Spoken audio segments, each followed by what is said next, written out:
Yo, what's going on, YouTube? And welcome back to Goal Line Hockey.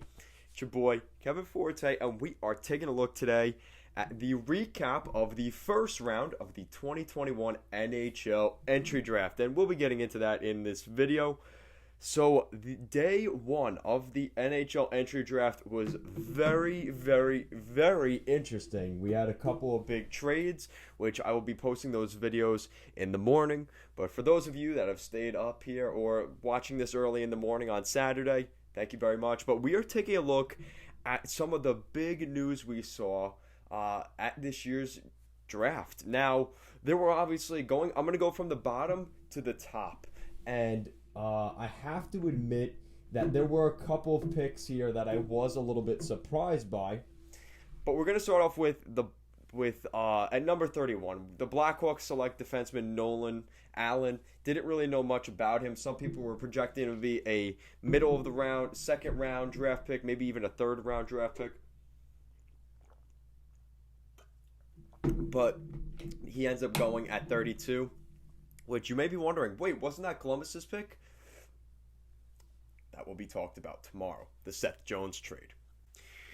At number 31, the Montreal Canadiens probably had the most polarizing pick in the entire first round, and that was defenseman Logan Mailloux. So we've seen this kind of stuff happen before, and it's really backfired on the team that drafts them. So Montreal knew going into this draft pick that this was an issue. I do wonder how that kind of leads down the road for the Montreal Canadiens. So enough talking about that. We spent almost 3 minutes on that. We're going to move on to the New Jersey Devils selecting Chase Stillman with that 29th pick. It was a good pick at 29. I was really expecting them to go with a defenseman there, but they did not. They already selected another defenseman earlier in the draft, which we'll eventually get into. The Nashville Predators, I just want to go over quickly their two draft picks. They were one of my teams that I really think did well in this year's draft. Now, they moved up to the number 27 pick, where they selected Zach LaHaye from the QMJHL's Halifax Mooseheads. I think that was a really great pickup. And Zach LaHaye, kind of adds a little bit of an agitating edge to the team. And I really like this pick from the Predators. Not to mention, the Predators also picked at number 19, they selected centerman Fedor Svechkov. Now, Fedor Svechkov has actually been learning English over the past 2 years, and he's already getting the grasp of coming to North America. And Svechkov doesn't seem like one of these Russian guys that's going to bolt back to the KHL and really hold the Predators hostage. It seems like he's on the program. He knows what David Poile wants. And really, Nashville added guys that are going to be difficult to play against. Zach LaHaye and Fedor Svechkov are some of the better players. These are guys that when you get to the playoffs, they're difficult to play against in the playoffs. And I really like David Poile picking out those character guys in the room, bringing in guys like Svechkov, who was projected to be the best defensive forward in this draft, and Zach LaHaye, who is the first round grinder that everybody's expecting to be. Kind of like a Brad Marchand-esque player. If he's anything like Brad Marchand, as well as Fedor Svechkov, this is a really good draft for the Nashville Predators. At number 26, the Minnesota Wild made a couple of ballsy moves, and they moved up to select. At number 26, they selected left shot defenseman Carson Lambos. Lambos, in my opinion, was a top 15 pick. He ends up sliding down here to number 26 to the Wild, and this is a great defensive pickup for the Wild. They've already got a lot of really good, talented forwards like Matthew Boldy, Marco Rossi, and now you add a guy on that back end with a guy like Carson Lambos. He's definitely going to add a little bit of edge to that blue line and a mobile defenseman of the future for the Minnesota Wild. So good pickup there by Bo Guerin.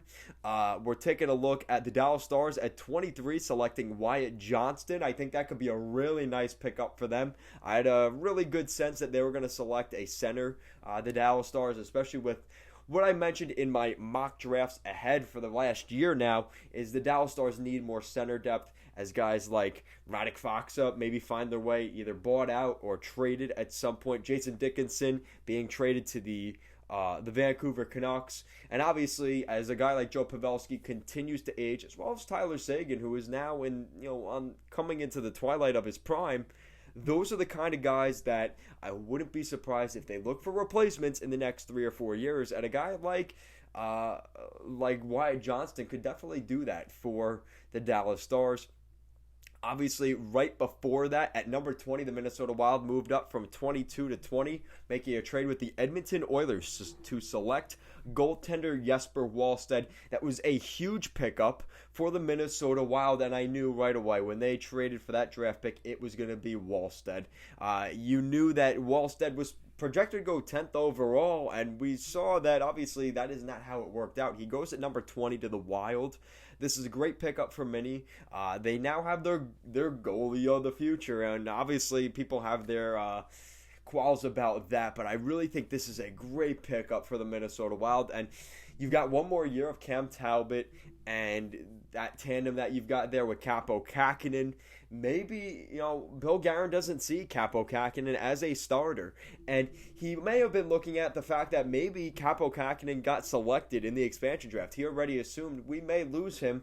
And this was the plan before the expansion draft, that they were going to maybe try and move up for a guy like Jesper Wallstedt. It happened to work out, and it's a great pickup. And like I said, at 19, Fyodor Svechkov to Nashville. I think that was a really, really, really good pickup. At Winnipeg, at number 18, picks up Chaz Lucius from the U.S. National Team Development Program. He has the skill of guys like Kent Johnson, like they were mentioning in the draft, who Kent Johnson went in the top 5, so you knew he was a pretty good player. The problem is Chaz Lucius, like some of these other guys in this draft, have some off-ice, maybe character issues, like a guy like Fabian Lysell, who fell at number 21 of the Boston Bruins. That same kind of dynamic. So here at number 18, the Winnipeg Jets, they pick up Chaz Lucius. I was really expecting them to go with a defenseman here, maybe a guy like Carson Kuhlmans or Carson Lambos, who played in Winnipeg with the Winnipeg Ice in the WHL. But they decided to go with a center, and I think that could work out. Again, you pick the best player available. Maybe they weren't expecting Lucius to be available, but he fell into their lap at number 18. At number 17, I was surprised. I had Zach Bolduc going at the end of the first round, but the St. Louis picked him up at number 17. I did have the Blues taking a center at that spot, and a lot of people may have thought, what are you thinking? Why are they going to select a center? I really had a guy like Cole Sillinger in there, but Zach Bolduc fits the mold perfectly. The flying Frenchman, he fits that title. So a guy like Zach Bolduc will definitely be a nice addition to this lineup as they get older. Guys like Braden Shen, Ryan O'Reilly, they're not getting any younger. So it makes sense for them to add a guy like Zach Bolduc to go alongside some of the young centers, like a guy like Jordan Kyrou, because now they've traded out a guy like Sammy Blais. Now that gives a role potentially in the top 6 for another center, like a guy like Zach Bolduc. Moving on to number 16, the New York Rangers select left winger Brennan Ottman. I think this was a great pickup for the Rangers. This is a no-brainer. This is a guy that I really think at the 16th spot, they maybe could have got him later, but it worked out perfectly. They were able to keep him. They were able to get their guy, and I think Brendan Ottman, especially with the way he played in the World Juniors, playing with guys like Connor Bedard and Shane Wright, who are projected to be the next 2 years of first overall picks, that's some pretty tough company to keep up with, and he was able to do that. So a lot of expectations here from Ottman. He's a bit difficult to play against, which is, again, the Rangers' culture, trying to add those types of players, that character guy. Brendan Ottman definitely fits that mold. And then we start to see some interesting things happen here in the top 15, starting with the 15th pick, where the Detroit Red Wings trade up for the number 15 pick, where they would select their goaltender, and it was not Jesper Wallstedt. At number 15, the Red Wings' Steve Yzerman steps up to the podium at this point for the second time at the draft, and he selects goaltender Sebastian Cossa. Now, honestly, some people had Cossa ahead of Wallstedt, but I did not think that was going to be the case. A very, very, very interesting situation where we see a goaltender that everybody projected to be maybe a top 10, top 15 goaltender slide to number 20, and another goaltender jump him. And Steve Yzerman pulling off his little weird moves here. I'm not too shocked that we see, and if there's any GM that was going to do it, it was going to be Steve Yzerman. He puts his balls to the wall, and he picks up a guy like Sebastian Cossa, a really, really interesting ad at number 15. The 14th pick goes to the Buffalo Sabres, which they acquired in the trade with the Philadelphia Flyers. It was the Flyers draft pick originally in the Ristolainen deal, so they pick up left winger Isaac Rosen. Before that draft pick, I was thinking either they're going Svechkov or Rosen. They ended up going with Rosen, and that's a really good fit, adding more Swedish blood to the organization. You've already got a guy like Rasmus Dahlin. Now you've got a guy like Isaac Rosen. Just continues that Swedish mold that they have created in Buffalo.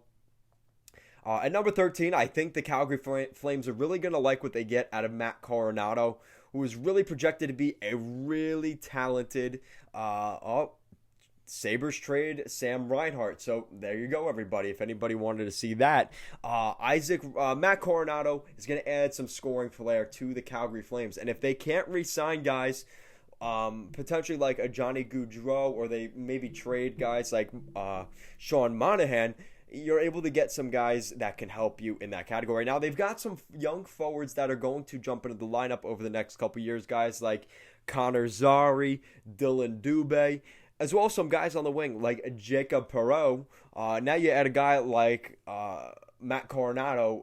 It's a steal. And again, he had a really good season in the USHL with the Chicago Steel. I think they're going to really like that pick at 13. The Blue Jackets were able, with the Seth Jones trade, able to pick up the number 12 draft pick from the Chicago Blackhawks. Thank you. And they selected centerman Cole Sillinger. I think he's a really nice, talented player. I think they're going to really like Cole Sillinger. They wanted to add more centers. They were able to do that via this move and able to draft a very talented player. At number 11, the Arizona Coyotes really got the steal of the draft, taking pick forfeited. That guy is really going to make a difference in Arizona at number 11. He is an absolute steal. Probably could have gone first overall, if I'm going to be honest. Pick forfeited. That is the guy in this year's draft, and what a steal for the Yotes at number 11. So now moving up to number 10, we have the Ottawa Senators selecting right winger Tyler Boucher, who was really probably the second biggest shock in this year's draft. This is a guy that everybody was projecting, okay, this guy may be a mid-second round, maybe third round draft pick. I really think that Boucher could turn into a really talented player. You look at his size, you look at him when he was at the draft floor or at his home at the draft. He was a big dude. Obviously, the son of Brian Boucher, former NHL goaltender. He's not a goalie, but Tyler Boucher has definitely packed on some size, and he has an NHL frame. If he doesn't make the lineup out of camp, I wouldn't be surprised if he jumps into the lineup maybe toward the end of the season, or definitely going to be looking at his spot, nipping at the heels in training camp next year. So we'll see what happens, but Tyler Boucher was not on my radar even in the first round, so definitely an interesting pick at number 10 for Pierre Dorion. Moving up to number 9, the Arizona Coyotes' second pick. I know, at number 11 they pick forfeited, and now at number 9 they select right winger Dylan Genscher. He led the WHL in goals as a rookie last season, so obviously he adds some goal-scoring flair. Dylan Genscher can play in the NHL next year, so Dylan Guenther could be the guy that the Coyotes use to help restart this rebuild. I really think the Coyotes were hoping to move that pick up further, or maybe hope that a guy like Kent Johnson will fall into their lap at number 9. That didn't end up being the case, but obviously the Coyotes still get a very, very, very talented player in Genscher. Again, they get him at 9. I had a guy like Genscher going at number 3 to the Anaheim Ducks. That just shows you how just the amount of impact that a guy like that Guenther could have in the NHL. At number 8, I got that pick right. I got 4 of the top 8 draft picks correct. So give myself a little pat on the back for that. You guys could take that to the grave with you. A little bit of drafting credibility, of course, right? I picked 4 out of the top 8. Of course I know what I'm talking about, right? But they select left shot defenseman Brandt Clark. The LA Kings add another mobile defenseman to the blue line. He's a good two-way defenseman. He does have some scoring flair, and I think this is a guy that the LA Kings desperately need on their blue line. Just a team that's been known to be very slow since their cup days. Adding a guy like Brandt Clark definitely changes that culture in today's new NHL game. At number 7, the San Jose Sharks. I wasn't really sure what the Sharks were going to do here. I was thinking maybe a guy like Cole Sillinger, maybe a guy like Chaz Lucius could go here. But they end up going with William Eklund, and it was kind of whoever fell into their lap, and it's a really good pick. William Eklund is a really talented player, reminds a lot of people of the number 6 draft pick we saw last year from the New Jersey Devils, which is Alexander Holtz. Now, the thing about Eklund is he does have the potential to be a center still, and I think a lot of people see him more as a winger, but he has played center in the past, so William Eklund is a very versatile player. Could be like a Ryan Nugent-Hopkins in your lineup.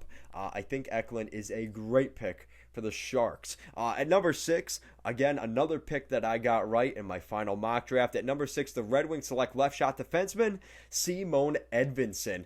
Simon Edvinsson is a great pick here. Simon Edvinsson, again, a great guy. I think this is a guy that they, again, kind of fell into their lap. It was really whoever wasn't going to get picked, Johnson, Hughes, or McTavish, and they end up getting Edvinsson. Can't really complain there. Again, you're seeing Steve Yzerman pick up his European guys. That's why I had him going to the Red Wings. It was just a perfect fit. And then moving up to number 5. Now, this is where I got caught off guard a little bit. Columbus Blue Jackets, Jarmo Kekalainen did not go with one of those Europeans, Edvinsson or Eklund, like I thought they would. They end up going with centerman from the University of Michigan, just down the road, Kent Johnson. Kent Johnson is the third of University of Michigan Wolverines selected in the top 5. We have never seen that before, and we may never see that again, or at least for the foreseeable future. Kent Johnson is a great pickup here for the Blue Jackets at 5. Wasn't the guy I was thinking they were going to go with, but I really can't deny them for that move. A really nice pickup at number 5, and kind of destroyed the hopes and dreams of the Yotes, getting a guy like Kent Johnson at 9. Moving up into the top 4, the New Jersey Devils, again, got this one right. Left shot defenseman, Luke Hughes, easy pickup, the youngest player to have elite potential in this year's draft. He starts to pack on a little size, but Luke Hughes, like his brothers, is a very, very talented player. I'm really excited to see what Luke Hughes does in New Jersey alongside his brother now, Jack Hughes. I really like the potential there in New Jersey. Were there better defensemen available? You could argue Edvinsson and Clark are better defensemen overall. But again, because of that Hughes brother connection, did the Devils maybe get a little bit maligned in that and not take the guy that they, the best player available? We'll have to wait in the future to find out. But interesting pick at number 4. Jeez. All right, so number 3, we got the Anaheim Ducks. And I was really expecting the Ducks here to go with a guy like William Eklund or Dylan Guenther. They went in a different direction as they replace their captain, Ryan Getzlaf. Now, this is not Ryan Getzlaf. I want to be perfectly clear about that. But Mason McTavish has the prototypical guy when you think of a elite power forward that can control the game and has that elite potential. Mason McTavish at number 3 to the Ducks has that type of flair to him. He has that little bit of swagger to him. And this is a guy, talk about difficult to play against. I think the Ducks get a guy that's very difficult to play against. Bob Murray. Yes, he did not select second overall, but I think they get a really talented player here at 3. A lot of people are projecting him to go to the wing once he gets into the NHL. But this is something that we are going to have to wait and see what happens. But again, at the end of the day, Mason McTavish at 3. Definitely an interesting choice. At number 2, the Seattle Kraken select centerman Matt Beniers. I called that one as well. I had a sense that they were going to select a center with their first pick, and it's not because defensemen or wingers are less valuable. Well, you could argue that they actually are. But they, in the expansion draft, they had to have seen that they don't have a top 6 center that they drafted. Yes, you can like Yanni Gourde, but let's be honest, he's a middle 6, more than likely a third-line center. You had a guy like Matt Beniers. He has the potential, like Ron Francis said, he wants him to play in the NHL next year. You could see the way that Ron Francis was talking about Beniers. He wants him in Seattle in the fall, but we'll have to wait and see what happens. But I really like Matt Beniers going into the Kraken. Really great fit.